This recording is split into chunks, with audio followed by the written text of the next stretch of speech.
नमस्कार। कोभिड-19 को दैनिक अपडेट लिएर स्वास्थ्य तथा जनसङ्ख्या मन्त्रालयको तर्फबाट म प्रवक्ता उपस्थित छु। मेरो साथमा दिनेश श्रेष्ठ हुनुहुन्छ, जसले सांकेतिक भाषामा मलाई सहयोग गरिराख्नु भएको छ यो प्रसारणमा। आज जेठ 18 गते म पहिलो अपडेट प्रयोगशालाको परीक्षणबाट गराउन चाहन्छु। पीसीआर विधिबाट गरिएका परीक्षणहरूको आजसम्मको कुल संख्या 69,582 पुगेको छ। त्यसैगरी आरडीटी विधिबाट गरिएका परीक्षणहरूको संख्या 1,11,109 पुगेको छ, जसमध्ये गत 24 घण्टामा पीसीआर विधिबाट गरिएका परीक्षणहरू 2,853 वटा सम्पन्न भएका छन्। त्यसैगरी आरडीटी विधिबाट गरिएका परीक्षणहरू 4,054 भएका छन्। हामीले पीसीआर विधिको परीक्षणहरू र आरडीटी विधिबाट गरिएका परीक्षणहरू क्रमशः विस्तार गरि नै रहेका छौं। यहाँले यो स्लाइडमा देख्न सक्नुहुन्छ, जति पीसीआरबाट परीक्षणहरूको संख्या बढिरहेको छ, त्यसै क्रममा संक्रमितको संख्या पनि पहिचान भइरहेको अवस्था छ। विभिन्न प्रादेशिक विवरणहरू मैले दिन चाहन्छु।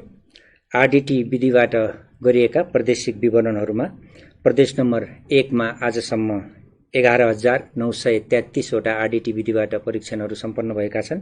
त्यसैगरी प्रदेश नम्बर 2 मा 6,933, बागमती प्रदेशमा 25,882, गण्डकी प्रदेशमा 8,735, प्रदेश नम्बर 5 मा 23,003 वटा, त्यसैगरी कर्णाली प्रदेशमा 13,203 र सुदूरपश्चिम प्रदेशमा 21,820 गरी जम्मा 1,11,109 वटा आरडीटी विधिबाट परीक्षणहरू सबै प्रदेशमा सम्पन्न भएका छन्। क्वारेन्टाइनमा रहेका व्यक्तिहरूको विवरण दिन चाहन्छु। प्रादेशिक विवरण अनुसार आज क्वारेन्टाइनमा रहेका व्यक्तिहरूको संख्या प्रदेश नम्बर 1 मा 3,556, त्यसैगरी माफ गर्नुहोला 36, त्यसैगरी प्रदेश नम्बर 2 मा 19,983, बागमती प्रदेशमा 2,423, गण्डकी प्रदेशमा 3,514, प्रदेश नम्बर 5 मा 35,000, कर्णाली प्रदेशमा 19,589 र सुदूरपश्चिम प्रदेशमा 35,147 जना क्वारेन्टाइनमा रहनु भएको छ। यसरी देशभर क्वारेन्टाइनमा रहने व्यक्तिहरूको संख्या 1,19,192 रहेको छ। विभिन्न अस्पतालहरूमा आइसोलेसन कक्षमा उपचारको लागि रहनुभएका संक्रमितहरूको प्रादेशिक विवरण यस प्रकार छ।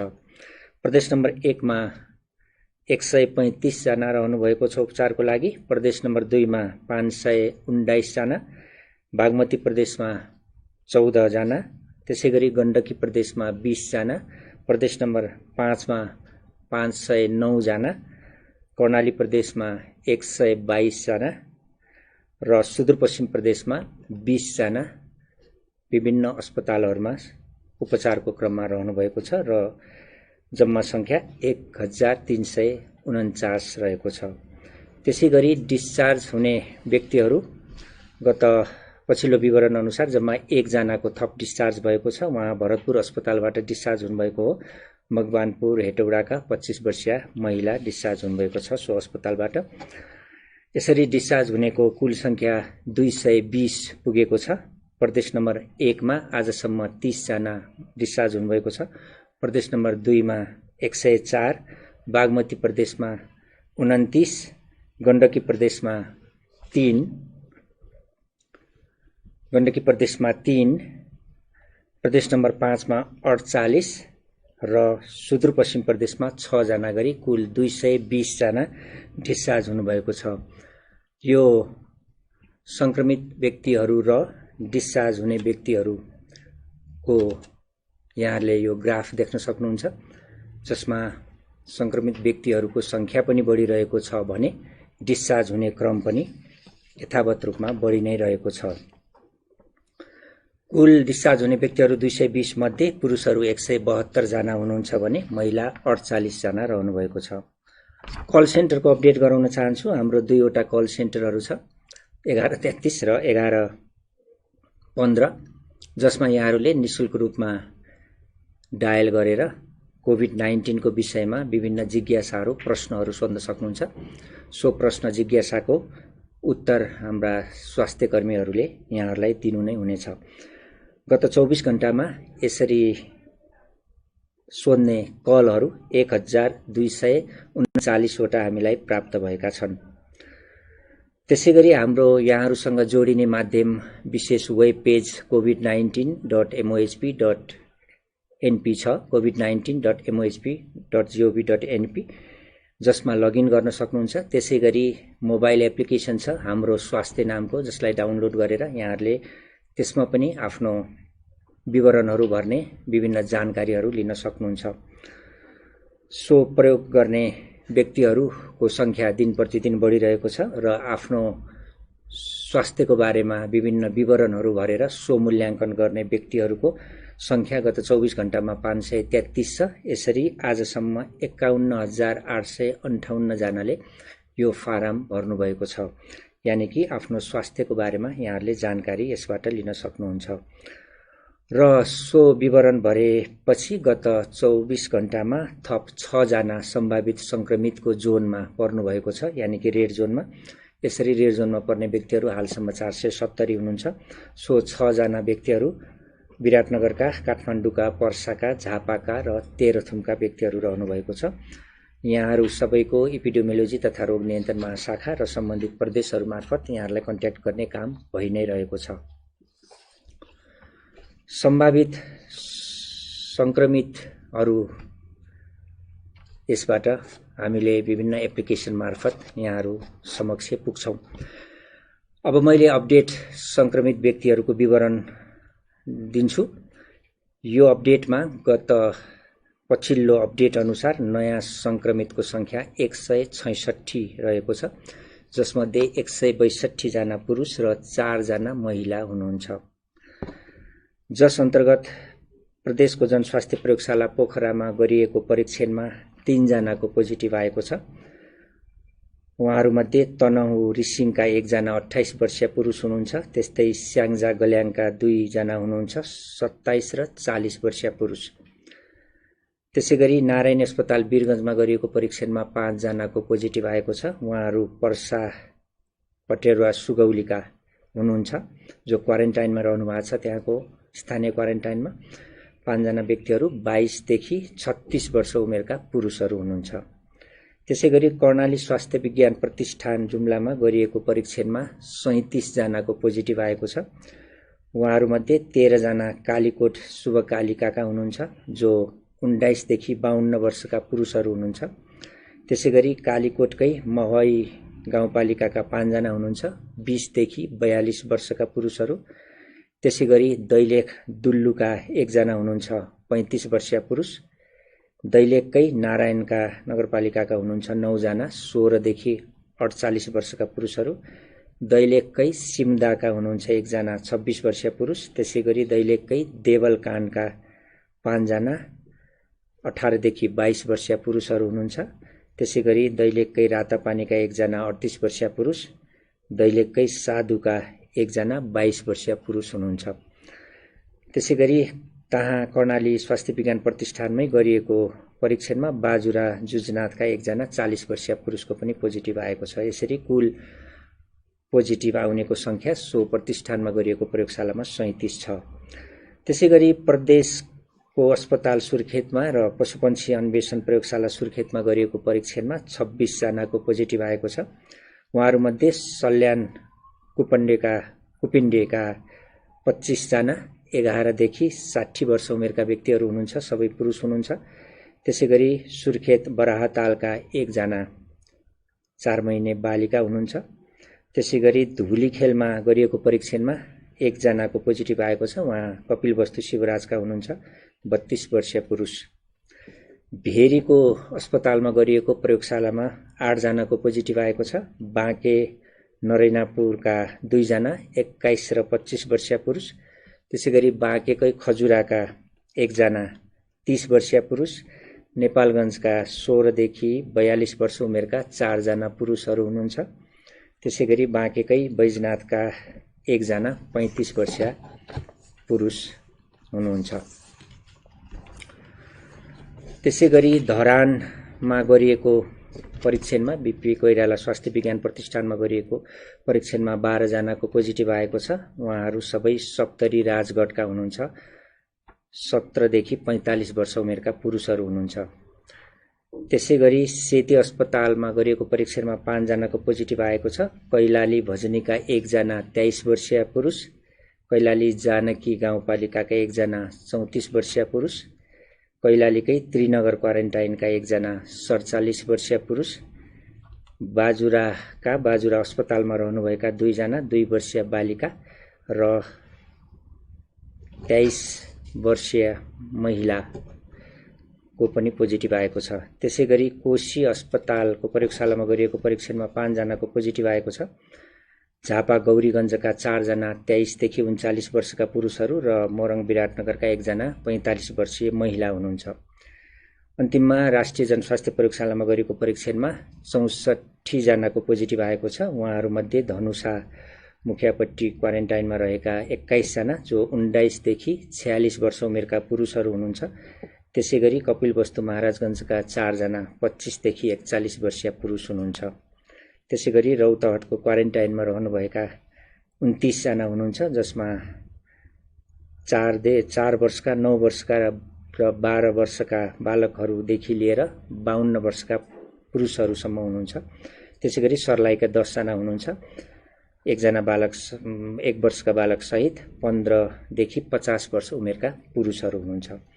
यसरी आज थप 166 जनाको पोजिटिभ आएको छ। पछिल्लो अपडेट अनुसार यो समेत गरेर हालसम्मको संक्रमितको संख्या 1567 पुगेको छ, जसमध्ये पुरुषहरू 1450 जना र महिला 117 जना हुनुहुन्छ। प्रादेशिक विवरण दिन चाहन्छु। यहाँहरूले यो बारमा पनि देख्न सक्नुहुन्छ प्रदेशको विवरण। प्रदेश नम्बर 1 का 9 जिल्ला हालसम्म समेटिएका छन्, जसमा 165 जना हालसम्म संक्रमित रहनु भएको छ।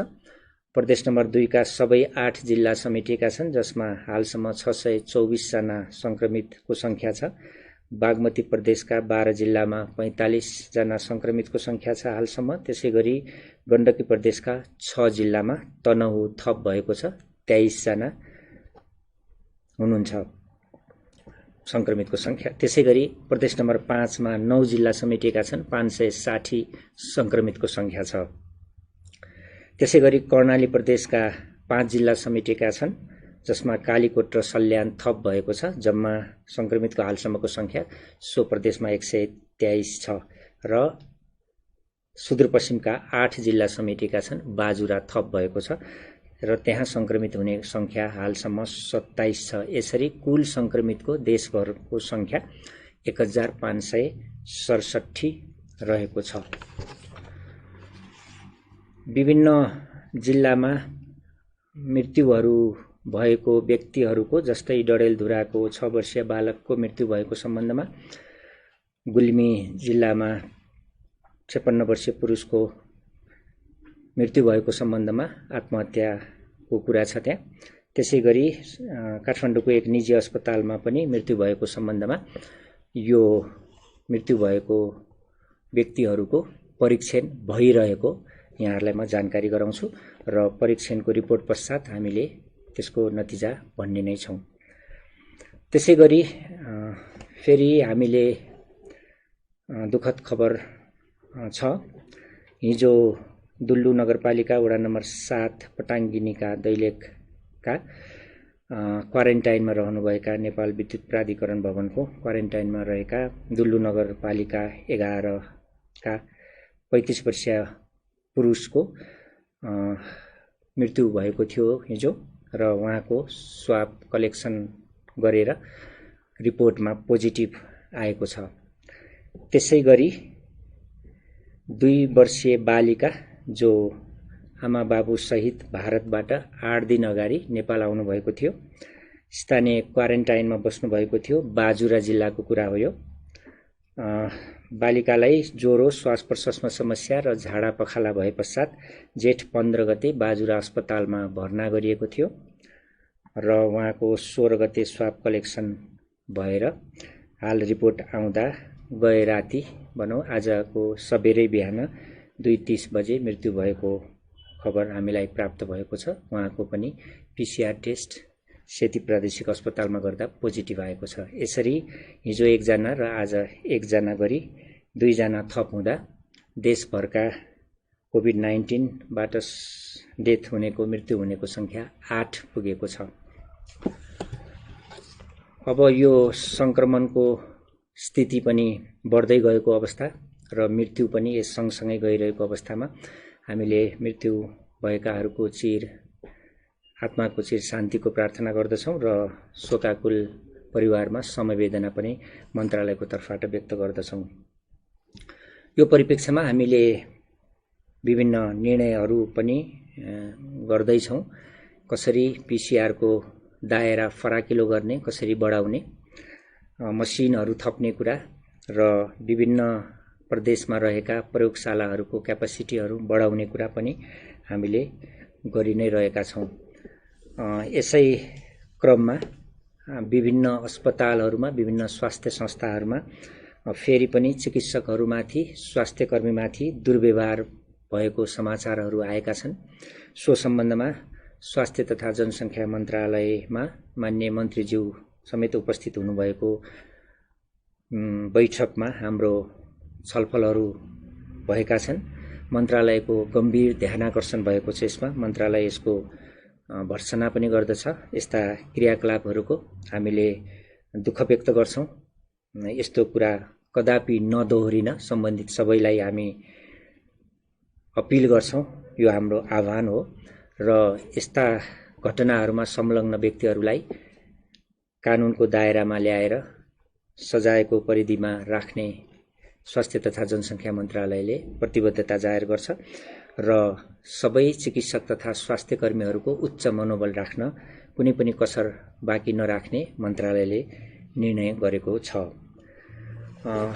अन्तिममा अब आज मे 31 हो, विश्व धूम्रपान रहित दिवस। यो वर्षको नारा सुर्तीजन्य उद्योगहरूले गर्ने छलकपटपूर्ण प्रवर्धनबाट युवाहरूलाई बचाऊ र उनीहरूलाई धूम्रपान तथा निकोटिनबाट हुने असरहरूको रोकथाम गरौं भन्ने मूल नारा रहेको छ। यो धूम्रपान गर्ने, मद्यपान गर्ने व्यक्तिहरूमा कोरोनाको बढी संक्रमण जोखिम बढ्ने अवश्य नै छ। हामीले बारम्बार यो कुरा पनि गर्दै आछौं। कदापि स्वास्थ्यको लागि यो लाभदायक छैन, नितान्त हानिकारक छ। यसबाट धेरै रोगहरू लाग्छन्। यो विषयमा आजको यो दिवसको बारेमा र यससँग सम्बन्धित कुराहरू स्पष्ट पारिदिन, यहाँहरूलाई थप जानकारी दिनको निम्ति हामीले doctor Vishnudatta Poudel, professor doctor Vishnudatta पौडेललाई यहाँ निम्ताएका छौं। म उहाँलाई यो फ्लोर दिँदै आफ्नो अपडेट यही अन्त्य गर्छु। नमस्कार।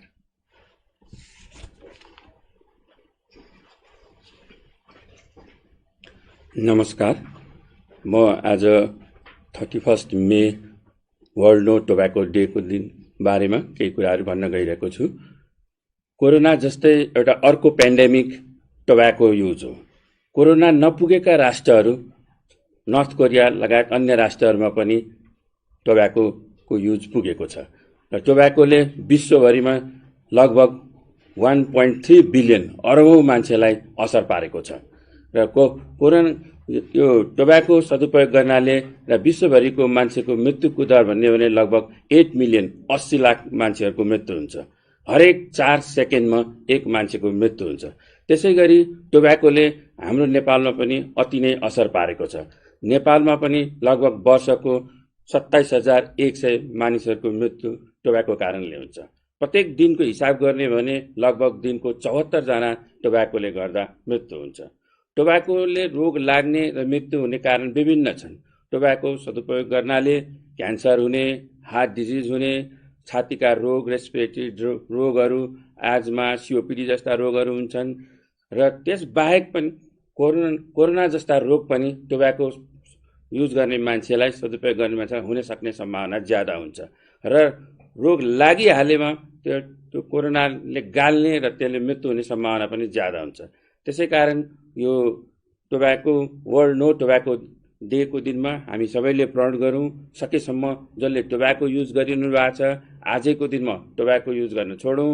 छर छिमेकी परिवारमा कसैले टोब्याको युज गरिरहनु भएको छ भने उहाँहरूलाई टोब्याको युज नगर्नलाई चाहिँ प्रोत्साहन गरौँ। र टोब्याको कन्ट्रोलको लागि स्वास्थ्य मन्त्रालय पनि विभिन्न कार्यक्रमहरू लिएर आएको छ। टोब्याको कन्ट्रोलकै लागि टोब्याको कन्ट्रोल एक्ट लिएर आएको छ। ती एक्टहरूले विभिन्न सार्वजनिक क्षेत्रहरूमा, सार्वजनिक स्थलहरूमा टोब्याको धुम्रपान गर्न नपाइने भन्ने चाहिँ लागू गरेको छ। र यस वर्षको नारा अझ युथहरू, हाम्रा युथहरू भविष्यका कर्णधारहरू हुन् र विभिन्न अध्ययनले के देखाएको छ भने 10 देखि 20% युथहरूले चाहिँ टोब्याको युज गर्छन्। र टोब्याको इन्डस्ट्रीहरूले ती युथहरूलाई एट्र्याक्ट गर्नको लागि विभिन्न नाराहरू, विभिन्न प्रोपागान्डाहरू गर्छन्। कहिले लाइट सिगरेट्स भनेर गर्छन्, कहिले चाहिँ इलेक्ट्रिक सिगरेट भनेर गर्छन्, कहिले कलरफुल प्याकेटहरू उत्पादन गर्छन्। यी विभिन्न गरेर चाहिँ युथहरूलाई चाहिँ एट्र्याक्ट गर्ने गर्छ। हामी सबैले त्यसबाट बच्ने कोसिस गर्नुपर्छ र त्यसबाट चाहिँ हाम्रा युथहरूलाई बचाउनुपर्छ, किनभने भोलिका दिनमा हाम्रा युथ नै हाम्रा चाहिँ भविष्य हुन्। त्यसकारण टोब्याको इन्डस्ट्रीले दिएका जुनसुकै नारा हुन्, चाहे त्यो लाइट सिगरेट्स भनेर आओस्, फिल्टर सिगरेट भनेर आओस् या इलेक्ट्रिक सिगरेट भनेर आओस्, ती सबै हानिकारक हुन्छन्। सबैमा चाहिँ ती धातु, त्यो हार्मफुल केमिकल्स, 7,000 भन्दा धेरै प्रकारका केमिकल्सहरू छन्, जसमध्ये 70 प्रकारको केमिकलले त क्यान्सर मात्र गर्न सक्छ। त्यस कारण हामी सबैले मिलेर यो वर्ल्ड नो टोब्याको डेको उपलक्ष्यमा हाम्रा युथ बच्चाहरूलाई बचाउन कोसिस गरौँ। र प्यारेन्ट्सहरूले, गार्जेनहरूले पनि यदि कथनकाल धुम्रपान गर्नुहुन्छ भने पनि बच्चाहरू, युथहरूको अगाडि नगरौँ। डेटाले, अध्ययनले के देखाएको छ भने लगभग 50% युथ 13 देखि 15 वर्षका युथहरू सेकेन्ड ह्यान्ड स्मोक एक्सपोज हुन्छन्। अरूले खाएको टोब्याकोबाट, अरूले गरेको धुम्रपानबाट त्यसरी असरित हुन्छन् र भविष्यमा त्यो कारणले गर्दा ती बच्चाहरूलाई एगेन टोब्याकोको कारणले हुने सम्पूर्ण दुष्प्रभावहरू, क्यान्सर, हार्ट एट्याक, रेस्पिरेटरी डिजिजहरू हुनसक्छ।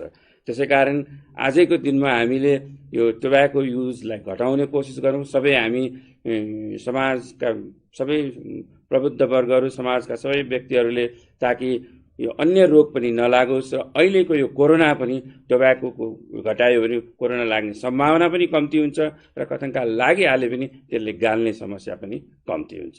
यति भन्दै मेरो 2 शब्द यति गर्छु। Thank you.